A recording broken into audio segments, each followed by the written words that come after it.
더마카와 함께 시선 집중의 문을 열겠습니다. 어서 오세요. 네, 안녕하세요. 더마카입니다. 오늘도 삐딱선 정신에 입각해서 주요 뉴스 챙겨드리겠습니다. 바다의 왕자님, 안녕하세요. 촌철님들 반갑습니다. 비오는 화요일 아침 보수의 전당 대구에서 인사드립니다. 왜 또 뭐 굳이 그렇게 표현을 하셨을까? 굳이 예. 보수의 전당이라고 해주셨는데요. 네. 보수의 요즘 민심이 어떨지 궁금합니다. 특히 박근혜 전 대통령이 최근 공개적인 행보가 좀 있었잖아요. 어떠실지 궁금하네요. 네. 까루님, 비가 살짝 오네요. 운전하시는 분들 빗길 안전운전하세요. 저도 간신히 사고를 피했습니다. 뭔 일이 있으셨나? 살짝 미끄러지시거나 뭐 이러셨던 것 같은데요. 안전운전 하셔야 됩니다. 네. 그리고 최고 존엄 코미디님, 춥네요. 최고 전원께서 언제 개명을 하셨대요, 그렇게? 네? 김씨 아니었나요? 그건 모르겠고 어쨌든 춥대요. 이렇게만 보내셨어요. 춥네요. 예. 오늘 날씨가 좀 쌀쌀합니다. 그렇죠? 네. 그럼에도 제이비는 반팔을 입고 왔다. 건강한 제이비. 그리고 미니로 이인수님이 예. 흐린 하늘의 창원입니다. 아, 요즘 정치에 관심 끊고 싶은데 그나마 바빠서 다행이라 생각하고 있습니다. 시사 프로보다는 아시안게임 중계방송으로 요즘 보고 있는데요. 아시안게임 중계는 역시 MBC. 네. 라고 해주셨지만 시사 프로 그래도 하나는 챙기고 계신다. 시선 집중을 집중하고 계시다. 네. 시선 집중만 들으시면 되지 뭐. 그쵸. 그럼요. 그쵸. 네. 네. 말 그대로 알곡만 다 챙겨드리는 시선 집중 아니겠습니까? 네. 네. 그래요. 지금 너무 힘이 없다는데요. 촌철님들이 힘 좀 내시고요. 그래요. 링고님이 힘내세요. 라고 보내주셨어요. 알겠습니다. 네. 네, 그러면 제이비도 힘내시고 제이비 타임즈 본격적으로 시작해 보겠습니다. 오늘 주목할 첫 번째 뉴스 오디오로 먼저 만나보시죠. 더불어민주당 이재명 대표가 의료진과의 상의 끝에 구속영장 실질 심사에 출석하기로 결정했습니다. 이 대표는 변호인과 함께 법정에 출석합니다. 이번 출석과 관련한 이 대표의 별도 입장문은 없습니다. 쟁점은 증거인멸 우려가 될 것으로 보입니다. 이미 1,600쪽 의견서를 제출한 검찰은 수백 쪽짜리 프레젠테이션을 준비하고 있습니다. 이 대표가 과거 공직선거법 재판 증인에게 위증을 요구한 녹취도 직접 재생할 계획인 것으로 알려졌습니다.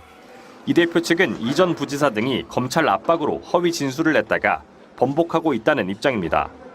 이 대표는 판사의 신문을 받은 뒤 서울구치소에서 결정을 기다리게 됩니다. 유례없는 제1야당 총수의 구속영장인데다 자료가 방대해 심사는 늦은 밤까지 이어질 것으로 예상됩니다. 네, 초미의 관심사입니다. 늦어도 내일 새벽쯤에는 영장 실질 심사 결과가 나오지 않겠습니까? 네. 그 결과가 미치는 영향이 상당히 크기 때문에 지금 뭐 정가의 초미의 관심사인데요. 영장 발부 여부에 따라서 여권과 야권에 미치는 영향을 좀 살펴봐야 될 것 같은데 야권, 특히 민주당에 미치는 영향은 여기서 굳이 다시 살필 이유가 없습니다. 어제, 그제 이틀에 걸쳐서 살폈습니다. 영장이 발부되든 기각이 되든 민주당은 어차피 당분간은 이재명 체제로 계속 간다. 이 점을 짚었기 때문에 여기서 다시 말씀드릴 이유는 없을 것 같고요. 그래서 여권 쪽으로 한정을 해서 말씀을 드리면 영장이 발부되느냐 기각되느냐 이거에 따라서 여권에 미치는 영향이 많이 달라지지 않겠습니까? 근데 발부가 된다면 지금 그거 그대로 가게 되겠죠. 따라서 짚을 점은 딱 하나입니다. 영장이 기각이 될 경우 그러면 여권에 어떤 영향을 미칠고 또 여권 어떻게 대응할 것이냐 이게 이제 가장 핵심 문제 아니겠습니까? 네, 에베베님이 기각되면 영풍이 시작되는 거 아닌가요? 역풍이 시작되는 거 아닌가요? 이렇게 보내주셨네요. 네. 자, 영장 발부든 기각이든 이재명 대표가 추석 밥상머리에 가장 먼저 오를 것은 자명한 일 아니겠습니까? 그렇겠죠. 주목할 점은 추석 밥상이 차려질 때 스피커가 꺼진다라는 겁니다. 무슨 말씀이죠? 무슨 이야기냐? 정당도 그렇고 언론도 그렇고 사실상 추석 연휴 휴무에 들어간다는 겁니다. 그래서 스피커 출력을 올리지도 내리지도 못하는 이런 상황에 이제 빠져들게 되고 잠정적 휴무 상태에 들어가는 거 아니겠습니까? 다시 말해서 영장 실질 심사 결과가 필터링 되지 않은 채 국민들에게 그대로 전파된다는 겁니다. 따라서 파장은 클 수밖에 없다. 일단 이걸 먼저 전제를 해야 될 것 같고요. 그래서 만에 하나 정말로 영장이 기각이 된다면 여권이 어떻게 여론을 관리할 거냐. 사실은 이게 핵심 문제라고 봐야 되는 거 아니겠습니까?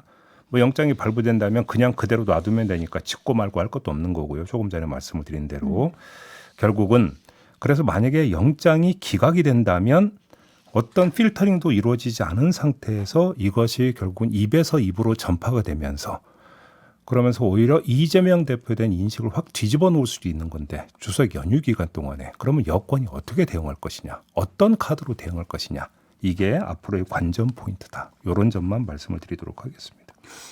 듣고 보니 너무 궁금한데 그냥 관전 포인트로 남겨두시는 거예요? 제가 웬만하면 이 자리에서 예언은 하지 않는 걸로 기조를 잡지 않았습니다. 틀릴까 봐. 그래서 예언은 하지 않도록 하겠습니다. 네, 반면에 마징가님이 기각이든 발부든 정치 판세에 큰 변화가 없을 것 같습니다. 정치 판세에는 큰 변화가 당분간은 없죠. 여론에 큰 영향을 미친다는 말씀입니다. 네, 유령님은 오늘 역사적인 날이군요. 기각이냐 구속이냐 이것에 따라서 전국이 요동칠 것 같습니다. 라는 의견 보내주셨는데 여당이 어떻게 할까? 근데 여당 입장에서는 사실 체포동의안 가결 후 기각이 최악의 수다 뭐 이렇게 얘기들 많이 하잖아요. 그래서 만약에 그렇게 된다면 어떻게 나올까? 아마도 애초에 이렇게 법원 앞에서 심판받으면 되지 않았냐, 심사받으면 되지 않았냐, 뭐 오히려 이렇게 나올 수도 있지 않을까요? 그래서 우리는 그래서 기각될 줄 알았다는 얘기로 연결이 됩니까? 그건 아니지 않습니까? 그건 아니지만. 그게 네. 그렇게 큰 설득력을 갖지는 않을 겁니다. 네, 그래서 이 답은 잠시 후 국민의힘 유상범 수석 대변인에게 들어보도록 하고요. 검찰이 4시간의 PT를 준비하고 있다. 이런 보도가 오늘 아침에 많이 나왔더라고요. 네. 역사상 가장 긴 영장 심사가 될 수도 있다. 이런 전망이 나오는데 그 결과 어떻게 나올지 내일 시선 집중하겠습니다. JB타임즈 다음 주목할 뉴스는요? 김행 여가부 장관 후보자의 주식 파킹 의혹, 부적절 기사 논란은 계속되고 있습니다. 여기다가 유인촌 문체부 장관 후보자, 신원식 국방부 장관 후보자의 역사관 논란은 더욱 커졌습니다. 예를 들어서 이종찬 광복회장이 유인촌 후보자에게 공개 편지를 보냈습니다. 그래서 5일 열리는 청문회에서 대한민국이 임시정부 법통을 계승했음을 분명히 밝혀달라 이렇게 요구를 했는데 이렇게 요구한 사연이 있거든요. 유인촌 후보자가 장관으로 있던 2008년 10월에 문체부가 전국 중고등학교와 군부대 등에 배포한 208쪽짜리 홍보용 책자 건국 60년 위대한 국민 새로운 꿈이라는 제목의 책자에서 건국 60주년이라고 하는 표현을 써서 건국적 논란을 일으킨 점을 지적을 한 겁니다. 그리고 신원식 후보자는 2019년 8월 14일 대한민국 수호 예비역 장성단이라고 하는 단체가 운영하는 유튜브 채널 장군의 소리에 나와서 대한제국이 존속했다고 해서 일제보다 행복했다고 우리가 확신할 수 있느냐 이렇게 말한 사실이 추가로 공개가 되기도 했습니다. 네. 신원식 후보자의 역사관 논란은 더욱 커지고 있는데 자, 이 사례 하나를 지금 따라다닐 생각은 없고요. 이런 문제들의 공통되는 부분이 있는데 그것만 추출해서 짧게 말씀을 드리겠습니다. 어떤 문제인가요? 인사검증이 제대로 됐느냐라는 문제입니다. 앞서 짧게 예를 들었지만 이건 검색만 해도 나오는 것들입니다. 언론이 검색을 해서 찾아낸 것들 아닙니까? 근데 왜 인사검증 과정에서는 이게 걸러지지 않았느냐라는 질문은 당연히 제기가 될 수 있는 거 아니겠습니까? 근데 인사검증을 맡는 곳이 어디입니까? 법무부 인사정보관리단입니다. 그렇지 않습니까? 네. 근데 어제 법무부가 인사검증 기능을 맡는 것이 적절하냐라고 하는 것에 대한 변호사들의 평가 결과가 나온 게 있더라고요. 이걸 전해드리겠는데 세계일보 법조팀이 기획하고 서울지방변호사회가 실시한 설문조사 결과입니다. 8월 7일부터 9월 11일까지 서울변호사회 소속 회원들을 상대로 구글 폼을 이용한 온라인 설문 방식으로 진행된 조사인데 응답자는 554명이었다고 합니다. 이 조사 결과 법무부가 고위공무원 인사검증을 담당하는 시스템에 대해서 49.28%가 부적절하다고 응답을 했다고 합니다. 적절하다는 응답률은 20.58%가 절반도 되지 않았다는 거고요. 견제기구 추가 등 보완하면 된다고 응답한 경우도 있기는 있었습니다만 가장 높았던 건 부적절하다라는 것이었다는 겁니다. 장관 후보자들 논란이 거센데다가 이런 조사 결과까지 나온 마당이니까 다시 환기를 해야 되는 게 하나가 있죠. 그게 뭡니까? 한동훈 법무장관이 인사정보관리단 출범 한 달 뒤인 지난해 7월 28일 국회 법사위에 출석해서 한 말입니다. 들어보시죠. 과정에서 뭐 문제가 유출되거나 그래도 제가 책임질 것이고 그리고 그 과정에서 제가 인사 검증을 제대로 1차적으로 해서 올렸지만 인사권자께서 여러 가지 고려해서 임명을 했었을 때 나중에 문제가 생겼을 때도 역시 제가 비난받지 않겠습니까? 여기서 제가 인사를 추천하는 것도 아니고 그리고 인사가 이 사람이 안 되다 꼬표를 칠 수 있는 권한이 있는 것도 아닙니다. 저 심할 경우에는 뭐 국민적 지탄이 커지면 제가 다른 종류의 책임져야 될 상황도 생기지 않겠습니까? 자, 여기서 한동훈 장관이 이야기했던 책임이라고 하는 게 구체적으로 뭔지를 이제는 밝혀야 되지 않을까 싶은 생각이 좀 듭니다. 네. 그리고 한동훈 장관이 인사정보관리단이 출범할 때 이런 말도 했습니다.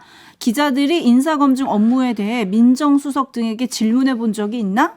없을 것이다. 이제는 이게 가능해지는 거다. 그래서 기자가 물어서 인사정보관리단 관계자가 설명한 내용이 지금 보도가 된 적이 있었나요? 저는 별로 본 기억이 없어서 지금 한번 물어보는 건데 한번 확인을 좀 해보도록 하겠고요. 네, 그래서 그 책임은 이 질문은 사실 지난번 국가수사본부장으로 임명됐던 정순신 변호사가 아들 학폭 문제로 낙마했을 때도 저희가 이 자리에서 물었던 것 같거든요. 네. 근데 지금 제가 이제 이렇게 그 질문을 던졌지만 이 질문에 대해서 이 질문을 해결할 수 있는 답이 하나가 있긴 합니다. 뭐죠? 지금 언론인이 검색을 해서 내놓은 그 논란이라고 하는 것들은 문제가 되지 않는다. 라고 얘기를 한다면 얘기는 달라지겠죠. 근데 이렇게 되면 또 뭐가 문제가 됩니까? 국민적 눈높이와의 간극이 너무 심하다. 이런 얘기로 연결이 되는 거 아니겠습니까? 그렇죠. 네, 여기까지만 하겠습니다. 네, 김종민 님이 인사검증에 책임을 지는 법무장관이 이 3명의 인사들의 뭐라고 할지 궁금합니다. 라고 해주셨고, 청남님은 어떻게 보면 정리되는 한 문장을 보내주셨는데요. 정치에 휩쓸리지 말고 법을 법대로만 적용하면 걱정이 없겠죠. 라고 해주셨는데, 주식 파킹 논란들 여러 의혹에 휩싸인 김행 여가부 장관 후보자 지난 2월이었습니다. 한 방송에 출연해서 정순신 변호사의 인사검증 부실 논란에 대해서 이렇게 말했어요. 잠깐 들어보시죠. 만약에 인사청문회가 있었다면 본인이 거절했을 거예요. 본인이 본인을 가장 잘하지 않습니까? 그런 거 검증하라고 인사정보관리단을 만든 거고 결과적으로 걸러지지가 않았는데 이게 그러면은 부실 검증인가요? 아니면 알고도 그 상황의 심각성을 알았으면 통과시켰겠어요. 분명히 문제가 되고 언론이 있는데. 잘 몰랐을 거다 그러면은. 글쎄요. 저는 부실 검증이 역대 모든 정권에 있더라고요. 부실 검증에 대한 문제 그리고 또 문제 있는 인사와 관련해서 본인이 본인을 가장 잘 안다. 본인이 거절했을 것이다. 청문회가 있었다면. 근데 지금 김행 후보자는 청문회 대상이잖아요. 근데 본인은 거절을 안 했잖아요. 그러면 본인은 아무 문제가 없다고 생각한다라는 얘기가 되잖아요. 그래서 제가 조금 전에 말씀을 드렸던 유일한 독법이 지금까지 제기된 의혹이 아무 문제가 없다라는 확신이 있을 경우다라고 말씀을 드린 케이스에 해당이 되는 거 아니겠습니까? 그러면 국민 여론이 어떻게 움직이는지 이걸 보면 되는 것이겠죠. 네. 그리고 관련한 얘기는 잠시 후 유튜브 연장방송에서 또 이어가도록 하겠습니다. 계속 시선 집중해 주시고요.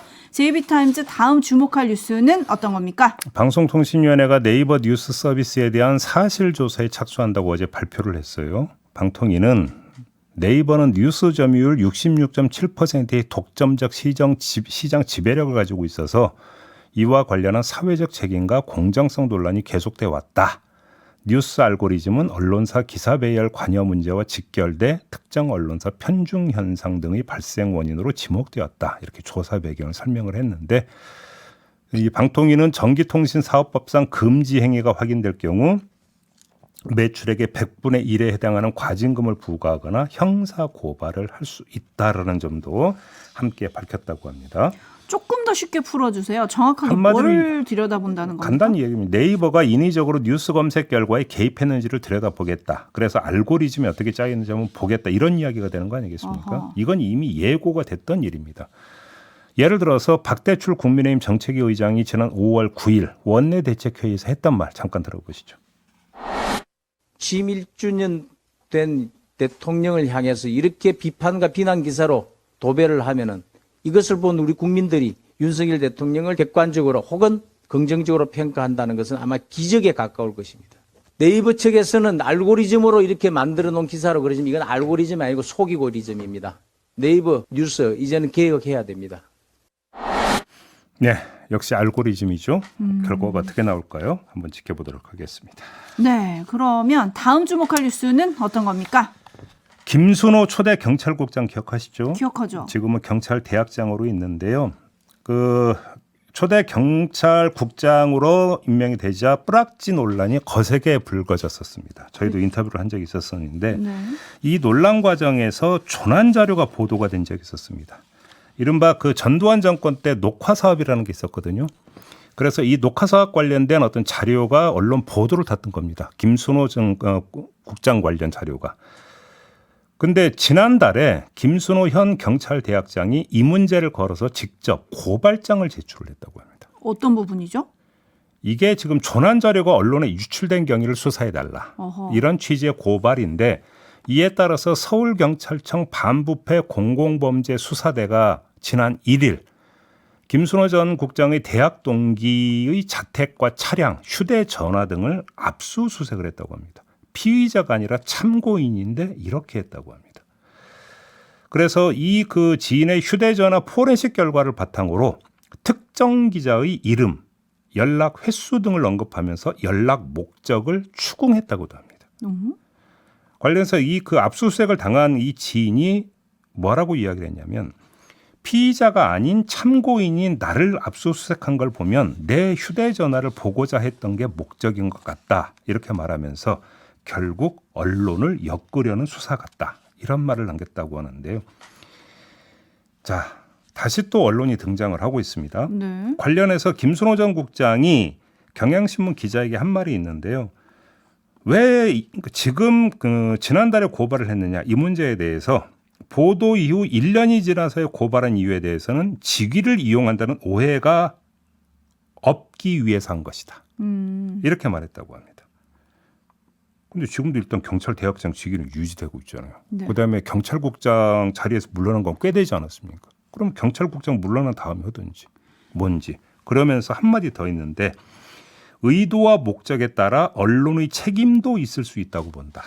의도와 목적이요? 그러니까요. 이 말도 함께 했다고 합니다. 왜 한참 지나서 고발을 했고 한참 지나서 수사를 하는데 왜 언론을 함께 터느냐. 이게 핵심 문제가 될 것이다라는 이야기가 되겠습니다. 이거는 약간 뒤끝 장렬 뭐 이렇게 표현을 해야 될까요? 글쎄요. 뒤끝 장렬 수준이라고 봐야 될까요? 아니면 또 다른 부분이 있다고 봐야 되는 걸까요? 이걸 함께 좀 점검을 해봐야 되지 않겠습니까? 수사가 언론사 기자를 어디까지 대상으로 해서 확대되느냐. 일단 이걸 보고 그다음에 다시 이야기를 하겠습니다. 네, JB타임즈 함께하고 계신데요. 다음 주목할 뉴스 짧게 하나 짚어볼까요? 최근에 춘천시 퇴계동에 현수막이 내걸렸는데요. 중앙에 춘천 시민을 위해 한마음으로 뛰겠습니다. 행복한 한가위 되세요라는 글귀가 새겨진 현수막이었습니다. 이건 딱 봐도 정치인 현수막이었습니다. 그런데 현수막에 등장한 정치인이 한 사람이 아니었습니다. 왼쪽 오른쪽 끝에 춘천시의원 배숙경, 춘천시의원 정재예 이렇게 나란히 새겨져 있고 사진까지 박혔는데 재미난 건 당적이 다르다는 겁니다.